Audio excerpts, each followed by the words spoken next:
All right, guys, welcome in. We got kind of a special content pieces. I've been trying to do my best to kind of continue on my normal type of content. And what I've noticed is a lot of people, though I'm trying to just keep head down and work and try to keep my normal content schedule going, a lot of people are interested in the coronavirus and COVID-19, and they're asking me specifically, what I think and what they should be doing and all those types of things. And I have been trying my best to offer as much of that value that I can, but there's other people in our industry that have kind of taken this on and really trying to add value to the areas of the business within the industry that they know best and which they think they can add the most value. And one of those people is Tyler Parsons. And if you guys don't know Tyler, I'm going to let him kind of introduce himself and kind of tell you a little bit about him. But we're going to kind of talk about what he's been doing, what he's kind of taken on the offensive approach here. And hopefully you guys can get a little bit of value out of our talk. If you are supplement retailers, if you're supplement brands, we're probably going to go all over the place here. So you guys are going to get a ton of different value, but I'm going to turn this over to Tyler. Hey guys, so Tyler Parsons. I have been in the industry for about right under a decade. Started in the supplement side of the business or the retail side of the business back in 2011, and just have worked my way throughout that I guess you could say time span. I've retail, we got into distribution in 2015, and now I lead the director of sales for Define Brands. We're the makers of 5 different brands, and at Define Brands, we're also the owners and the founders of 5 Star Nutrition, which is a 50-plus store retail chain across the country. So my job has been a little bit different. I've always positioned myself more of like a consultant-like salesperson than just a salesperson, because I knew in the early stages, one of the things that I could help most retailers with was, tactics and tools and other things that could better sell the products that I was selling to them. And so I've always, like Josh just explained, has been on the offensive to help these guys across the board. Currently I'm out there doing anything I can with all of our retail partners, but not just my retail partners. I'm trying to share this across the masses. Everybody that's in the situation that's very fluid has the best and most up-to-date information to keep their businesses intact. For those that maybe don't follow you, like what have you guys been kind of focusing on? I know it's you and Michael Noe that have kind of teamed up, but I know you're doing some stuff on your own.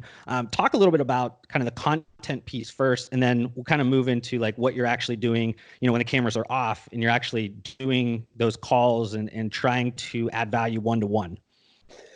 Yeah. So, as I was watching this whole thing transpire, I was seeing a lot of guys go automatically to panic mode. Of course, they're going to be worrying about their businesses because a lot of these guys did not have contingency plans in place. That's a big thing. A lot of them were already overextended their lifestyles.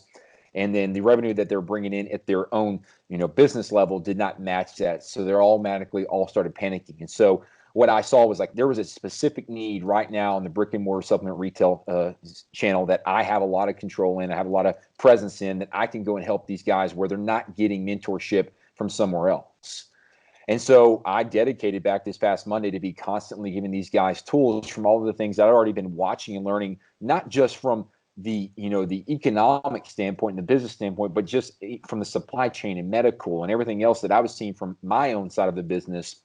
And so the tips that we've been doing is we've had a 3-part series so far, a part 1, 2, and 3. And it's been an ever evolving as we're getting more information, we're bringing it to these guys to get out in front of their stores and their communities. That's the biggest thing, is being a voice in your community and letting your community know you're open, you're available for business, but you're also making changes to your business to accommodate these crazy times. Yeah, I totally agree. We were talking off camera a little bit around some of these retailers, or could be honestly any business owner at this point. Get out in front of the story. You have this platform now to have your own soapbox, and you need to get out there and tell the story. And if that is in a local sense, you telling the local community, hey, we're open for business. If you're scared to come out, we will deliver this to you. We will do whatever we need to do to make sure that you feel safe and you can still get the products you need for general health and wellness or whatever. That's kind of what needs to happen right now. People need to get out in front of the story and say that, hey, our doors are still open. Because if you're not telling that story and you're just letting the general media tell that story, everybody's going to assume that you're a non-essential business and you are not open. And they're just going to default to, hey, I'm not going to be able to get this, and I'm going to go shop online, which is not what you want as a local supplement shop. You want those customers to stay with you. They're going to get their products one way or another if they need them, especially like general health and wellness type products. They might not be buying the same amount of pre-workouts or things like that, but they're still going to probably do their daily kind of routine supplements. So you want to make sure that you're still offering those products to your customers, your consumers that are in that space. So getting out in front of that story is what you need to do. You kind of need to get on the offense. Yeah, the story was the first part of getting out there, being on the offense, because automatically everybody thinks that every business is closed. And then part two of that was basically, how do you keep your customers in somewhat of a normal routine in very unnormal times? And that's you using your ambassadors, your influencers, all your other local community leaders that you are partnered with to get on your pages and say, hey guys, let's make these in-home workouts normal. Let's partner with other people in the community that sell fitness equipment.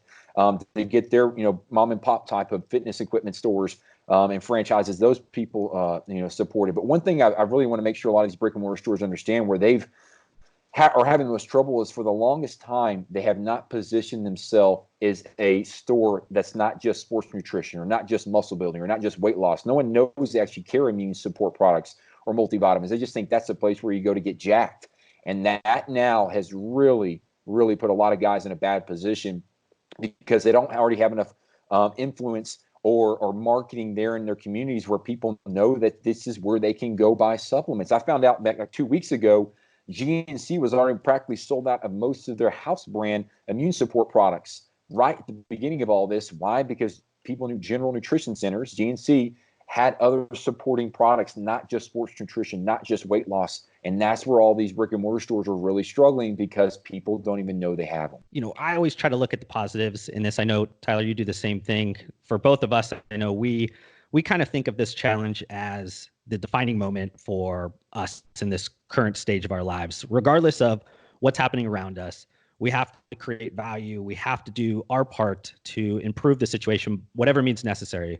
If it's because our brain thinks a certain way and that's able to help people unlock maybe some positive aspects of the situation, whatever it is. And I kind of take what you've been saying in a sense of, like, a lot of these supplement retailers have not done a really good job at like storytelling or like actually getting out and telling the community like who they are and what they offer, and providing that as a platform for people to know, like, this is a beacon of our city for health and fitness. We're obviously dealing with a situation around health.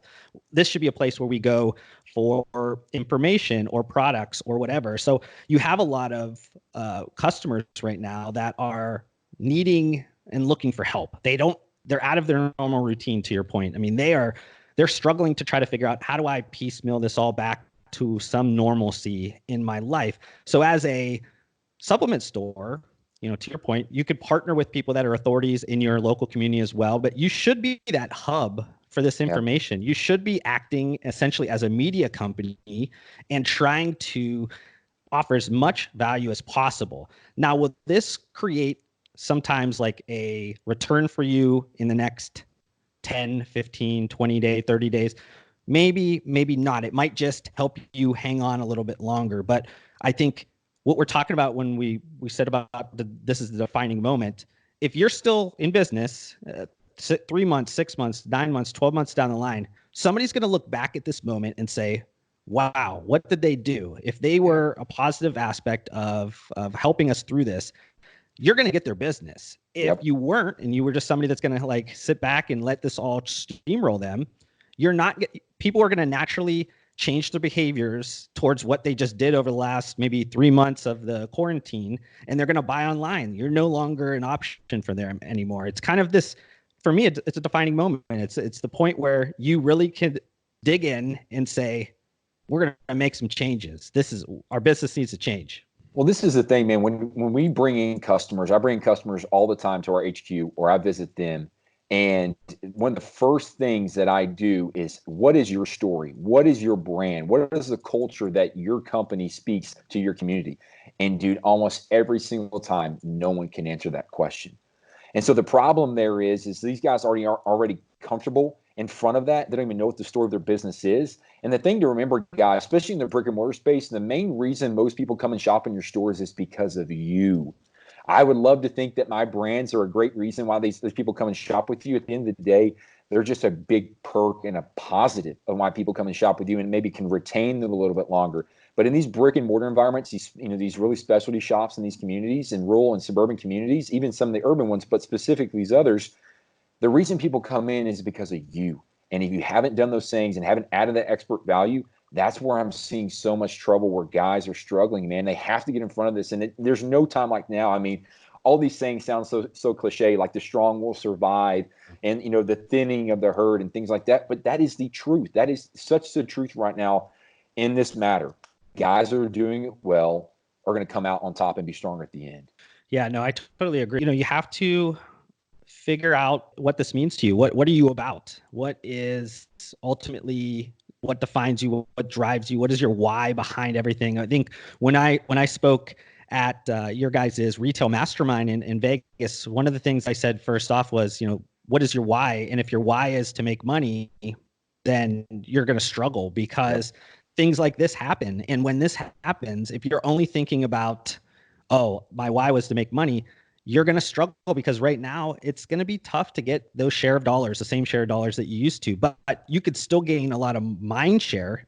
You can put in a lot of deposits in that customer's mind. So then when they do come out of this, because we will come out of this, we're resilient people. It's not like this is a one of those catastrophic events where we completely get wiped out. So like when that happens, when they finally go back to a level of normalcy, they're going to say, wow, this person helped me out a ton, and they cannot justify not giving you business. They have to give you business. It's one of those things. So going back to that, why it needs to be, really kind of defined, and you need to understand what's going on. And this is what's going to really make a difference, at least in my mind right now, when you're going through this situation, because you're going to have a lot of time to think, and you're going to think about the worst case scenarios, but you need to be using that in a more positive way to drive you towards getting to make the changes in your business that you need to. Well, let me give you one more example that we talked about this morning. Michael and I, is, during these times, unless there's a mandated curfew, you need to be, as open as you possibly can to your open hours. Michael actually gave a great example because he owns 2 supplement shops. And in the last hour last night, they hit their total goal for the day in the last hour, and really hadn't seen anybody all day. Why? Because people naturally are thinking, I need to social distance myself.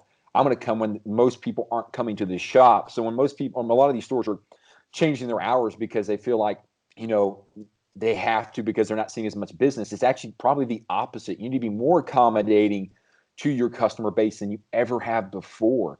And that's why I want to make sure all these guys are really thinking about this. When you're looking at your memos from your cities about non-essential and essential, we cover that as well, and we can dig in that too in a minute. But you make sure you're understanding this. Don't just read the headline and not open it. I love how you always say that about the stories that you write and the vlogs you make. So many people just read the headline and don't open it up.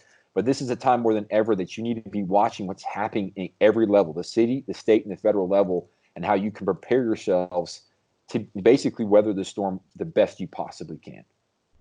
Yeah, we could jump into that. I know that right before we are taping this, the Department of Homeland Security basically said that health food and supplement operations, be that on the manufacturing side, retail side, suppliers, labs, distributors, all that, are essential to the overall health of the United States. So they need to stay open. So now that's at the federal level. Obviously, there might be some things that are happening from the state level or the local level that might cause you a little bit of stress. But I think that is a really big win for us as an industry. And I think it's something that we all know. I mean, it goes back to supplements are something that could potentially at least be a positive input into this all. It's not going to cure anything. It's not going to, Right. ultimately help anything, but if you could take some things and it's going to help just your underlying deficiencies in vitamins and things like that, and you can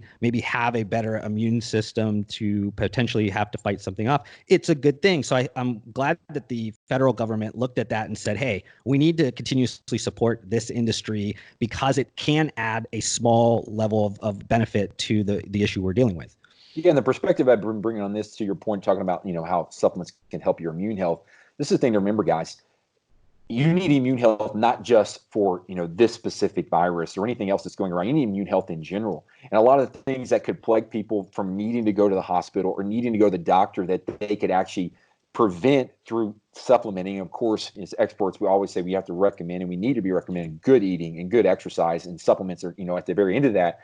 But those are things that I want to make sure people are realizing. It's not just what we're dealing with as the virus, and it's all the things holistically that add up that could cause a tax on our healthcare systems. And that's where I want to make sure, again, people are summing this all up. It's not just this one micro problem. This is a macro problem at this point.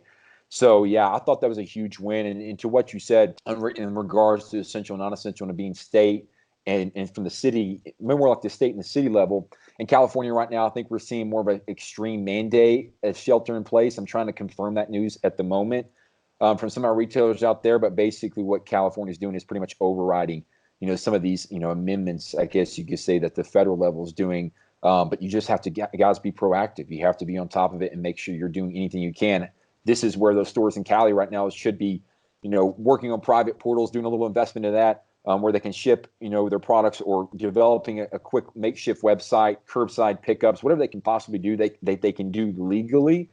And that's going to be huge for them right now to help, again, get through this situation. Yeah, that brings up a good point. I had an industry contact yesterday just basically say, hey, we're not really sure what's going to happen at the state level here. We're scared that, there's going to be some locks on our doors essentially, and we're not going to be able to get into our inventory and everything like that. And I basically said, while you can, you got to start thinking about secondary and tertiary environments here. So start to maybe ship and find relationships with other 3PLs or distribute, just so your product is kind of spread out a little bit now. And if something does close, you can shift things around.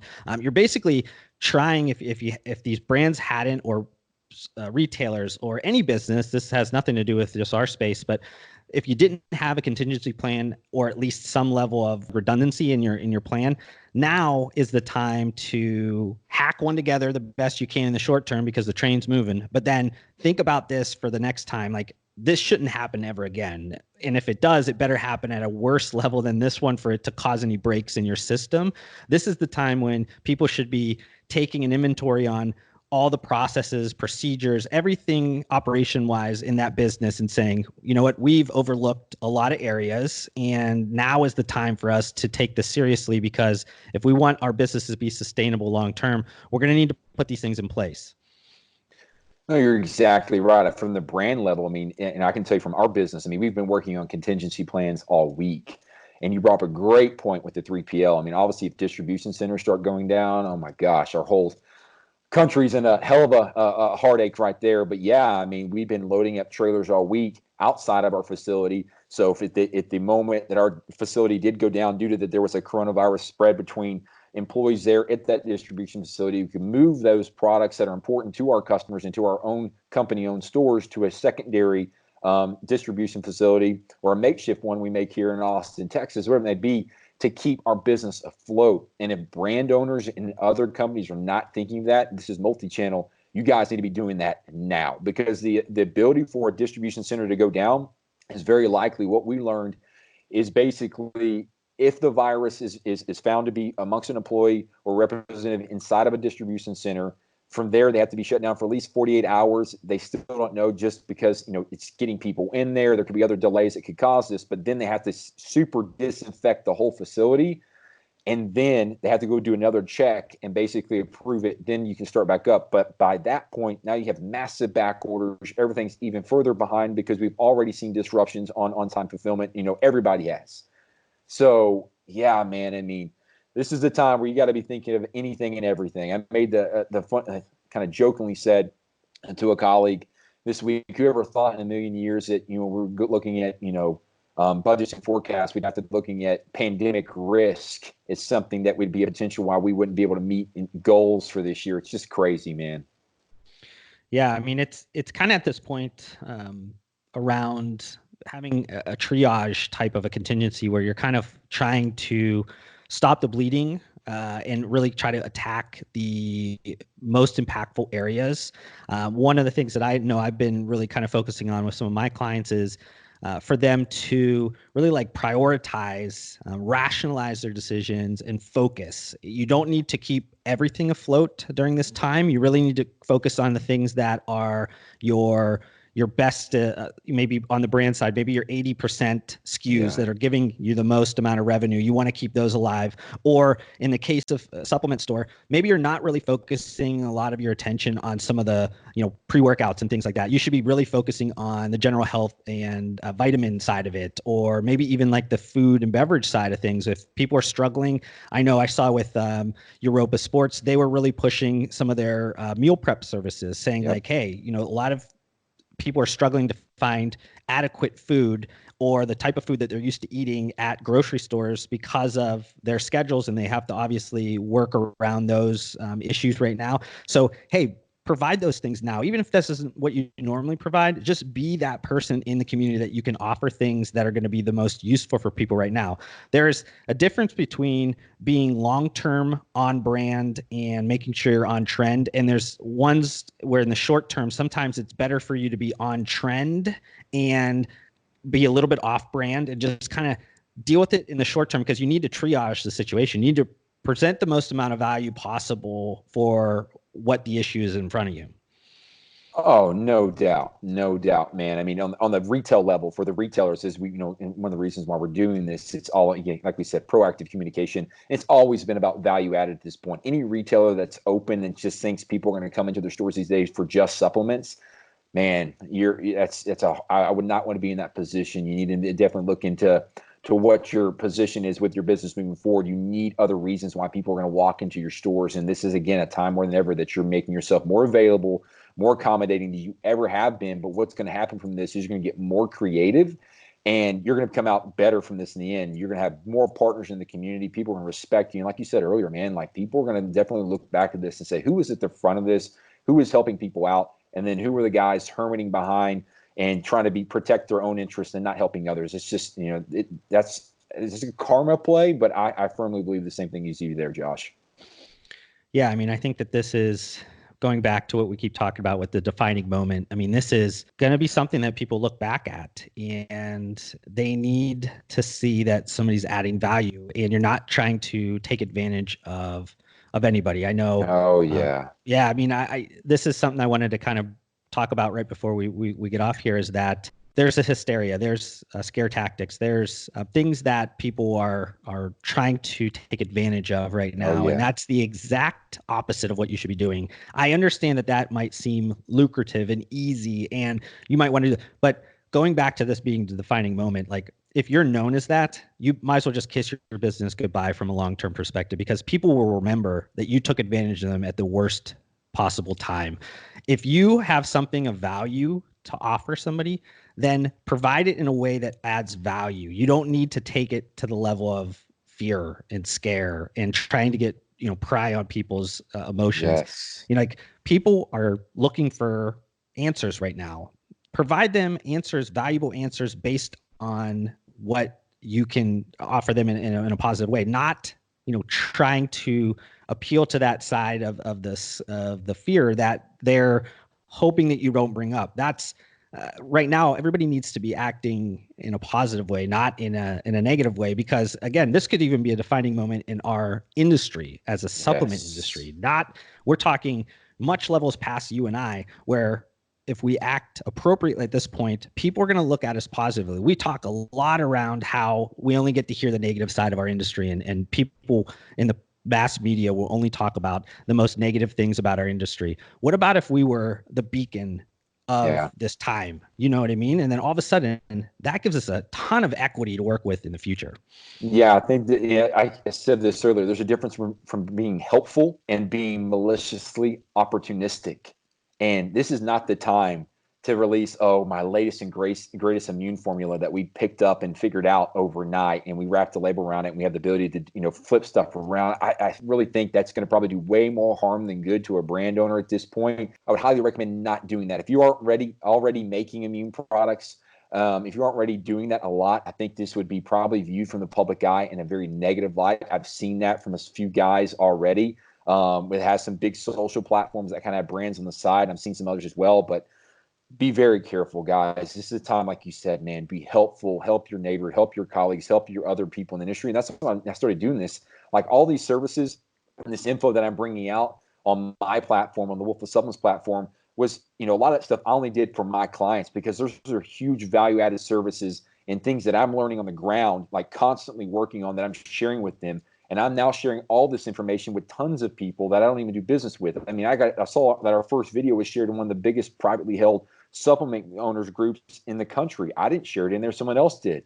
And those are tons of people I don't do business with. And I was just proud to say, hey, if we help just one of those guys, it's all worth it for me, man. So I think I totally believe that, man. And I hope, like you said, if we can come out on this as a beacon of light, as an industry of actually helping people and doing the right thing, man, that could be huge for us all.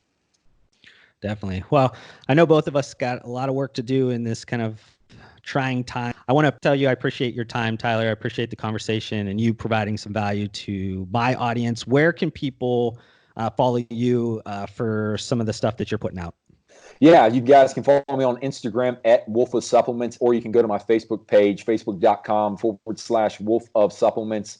The Facebook platform is where I'm doing a lot of our video shows, and where we have our weekly Wolf Wednesday shows as well. But yeah, all of our special COVID-19, what we're calling retail preparedness shows, are all on the Facebook platform, and I'm sharing the snippets on Instagram. Perfect. Thanks again, Tyler. Appreciate it.